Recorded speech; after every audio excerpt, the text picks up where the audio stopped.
여러분, 한 번쯤은 이런 상상 해보지 않으셨나요? 내가 우주를 떠다닌다면 어떤 느낌일지. 그리고 그 우주를 빛의 속도보다 더 빨리 달린다면 여행을 할 수 있을지. 우리가 영화에서 많이 봤던 UFO처럼 말이에요. 우주는 모든 과학자들도 아직까지 풀지 못한 수수께끼에 덮여 있는 존재입니다. 특히 넓은 태양계에서도 아직까지 도달하지 못한 행성이 많이 있습니다. 그중 하나가 목성입니다. 목성은 수금지 화목토천해 중 화성 바로 뒤에 있는 녀석이죠. 이 녀석은 지구를 몇백 개를 담아도 꽉 찰 만큼 가장 큰 행성입니다. 태양을 빼고 모든 행성들을 다 합쳐도 이 거대한 녀석의 30% 정도 수준의 크기입니다. 또한 무게가 만약 지금보다 80배 정도 무거웠다면 제2의 태양이 될 수 있었을 만큼 굉장히 밝은 빛을 내는 행성입니다. 보름달의 80배에 해당하는 밝기로 대낮에는 붉게 보이며 워낙 강력한 중력 때문에 태양계의 구조가 격변될 수도 있다는 연구 결과도 있습니다. 그럼 이런 목성의 내부는 어떻게 생겼을까요? 그리고 이 목성에 사람이 들어간다면 어떤 현상이 발생될까요? 오늘은 사람이 목성 여행 시 겪는 특이한 현상을 경험해 보겠습니다.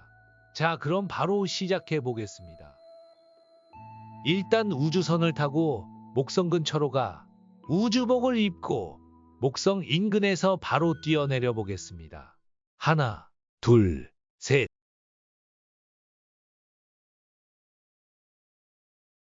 Cause you are my girl, you are the one that I envision.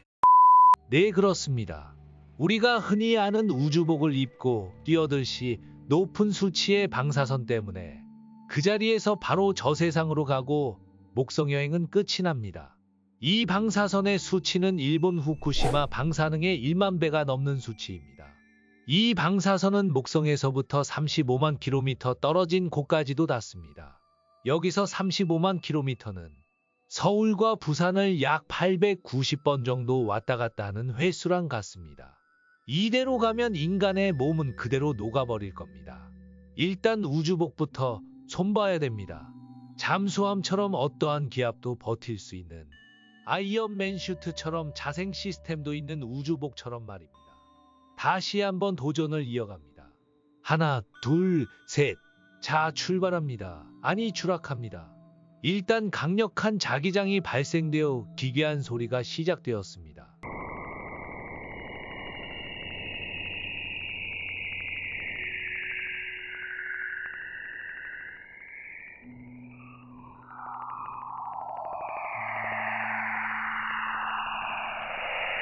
기괴한 소리를 들으며 더욱더 안쪽으로 접근하니 목성의 대기권 최상층에 도착합니다.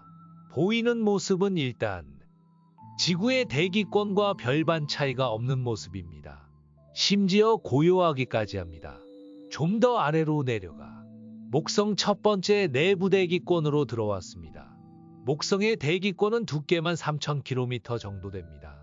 첫 번째 내부 대기권은 수소 헬륨과 암모니아 메탄이 존재합니다. 기괴한 소리가 들리기 시작합니다. 지구의 중력보다 2.5배가 높은 목성의 특징 때문에 목성 밖에 있을 때보다 속도가 더 빨라졌습니다. 현재 온도가 약 마이너스 150도입니다. 정말 미친 듯 춥지만 우주복 덕분에 어느 정도 견뎌봅니다. 눈앞에 기괴한 얼음과 암모니아 구름이 보이기 시작했습니다. 이 구름의 두께는 150km 정도이며 바람의 풍속이 초당 180m 이상, 제트기류가 형성됩니다. 체감이 되시나요? 150km는 서울에서 대전까지의 거리 정도이며 자동차로 1시간 20분 정도 소요되죠. 바람을 한번 볼까요? 대한민국 기상청에서 제공한 풍속에 따른 피해 예시입니다. 가장 강한 초속 50m 정도만 돼도 콘크리트 집이 붕괴됩니다.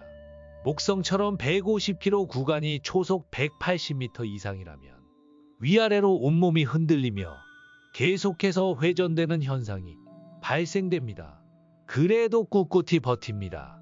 새로 개발된 우주복이니까요. 좀 더 안쪽으로 갑니다. 목성의 두 번째 내부 대기권에 들어왔습니다. 내려갈수록 속도는 빨라집니다.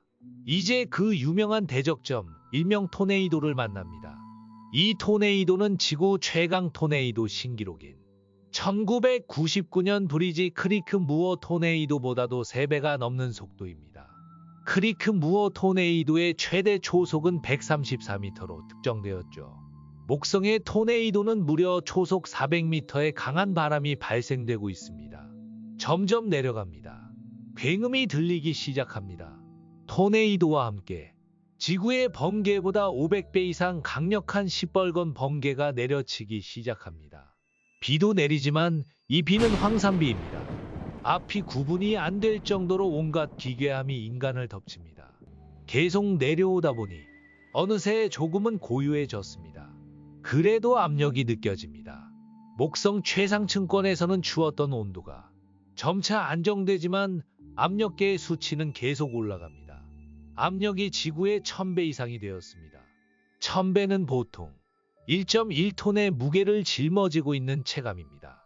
우리의 몸이 1.1톤 무게로 사방에서 눌린다 생각해보면 이 특수 우주복이 아니면 산산조각이 날 겁니다. 세 번째 대기권에 도착합니다. 구름은 상부로부터 100km 아래에 형성되고 그나마 잠시 지구의 온도와 비슷합니다. 하지만 다시 점점 뜨거워집니다. 짧은 세 번째 구간을 지나 이제 드디어 대륙권에 도착했습니다. 이후의 풍경도 보입니다. 역시 예상한 대로 목성에도 바다가 존재합니다. 엄청난 파도를 출렁이는 목성의 바다가 보입니다. 하지만 바다라 부를 수 없습니다. 목성의 바다속은 내멘틀은 액체 수소, 외멘틀은 금속 액체 수소로 이루어져 있습니다. 수소가 강력한 압력으로 인해 액체로 변한 모습입니다. 이 액체 금속 수소 바다의 깊이는 지구의 가장 깊은 바다의 4000배가 넘는 깊이입니다. 이제 목성의 안까지 도착하고 인간도 저 세상으로 도착할 시간입니다. 구조 요청을 하고 싶지만 전파 방해 때문에 신호가 잡히지 않습니다. 인간의 얼굴이 비칠 정도로 반사가 심한 바다입니다. 마지막 인생을 수소바다 속을 헤엄치며 끝낼까 싶습니다. 아마 용암보다도 뜨거울 것 같습니다. 지금까지 살게 해준 이 특수 우주복에 감사함을 느낍니다. 여러분, 목성 여행은 꿈속에서만 하세요.